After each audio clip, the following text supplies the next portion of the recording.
Like coiled springs waiting to pounce, the volleyball players of the Navy, Army and RAF in action in their biggest competition of the year, with some explosive court action guaranteed. The RAF men have been very much in charge of this competition. In the past 36 years, they've only been beaten to the Inter-Services title once by the Royal Navy in 2015. In their opening match against the Army, they were far too strong. Although the soldiers put up some strong resistance, the RAF powered to a straight 3-set victory. Meanwhile, on court 2, the RAF versus Army ladies match went to the wire. The Army, who've been the strongest team over the past decade, look set to continue that. But the RAF, inspired by their new captain, former junior international Yasmin Kashuk, who's only recently joined the service, completely turned it round. From 2 sets to 1 down, they levelled it then remarkably to win the final set 15-0. Well, we started off really slow and it was a slow game, but we just fought for each other and played our game and picked it up after that and were able to win the last 3 sets. So yeah, it was good, especially in the last set as well, winning 15-0, and for Alex, one of our players, to come back and serve, and then we all fought for that game, so it's really good. The Army ladies recovered their composure in the second match against a developing but not really fully competitive Navy team to win it in 3 sets. There were plenty of positives for the Navy, but the Army were too good here in a championship that's becoming much more open.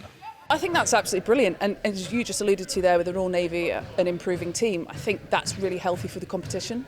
Otherwise it would get a bit dull if it was just the same team every year, winning and domineering the sport. But I think it's great that we had a good fierce competition with the RAF, and we surprised ourselves actually, and we're quite happy with our performance. The Navy men have also been recruiting and have a young team full of players in their mid-20s. Their match with the Army was very close in the opening 2 sets. Then at 1 set all, the Navy took control of the match and ended up winning 3 sets to 1. The 2015 Inter-Services champions on their way back. The Navy team's been building steadily for the last few years, and we're really reaching a peak now with the training we've been doing and the camps we've been putting on and the new players we've been building up and bringing into the team. We've picked up a lot of new players recently and we're bringing them on board, and they're doing a really good job. Both final matches had the potential for double success for either the Navy or the RAF. The RAF ladies were overwhelming favourites to beat the senior service, and the result says it all. 25-14 in the first set, 25-7 in the second, and 25-4 in the third set, showing how dominant they've become. The men's meeting between the Navy and the RAF looked like it was going the same way. The Air Force racing into a 2 sets lead, but in this sport momentum is everything. The Navy players roused themselves to take the third set quite comfortably. The fourth set was full of excitement. The RAF were on the verge of victory at 24-20, the Navy saving 4 match points and having several opportunities to win the set. But on 28-27, a narrow out call just off the line was enough to give the RAF the crucial point they needed, much to the relief of their captain.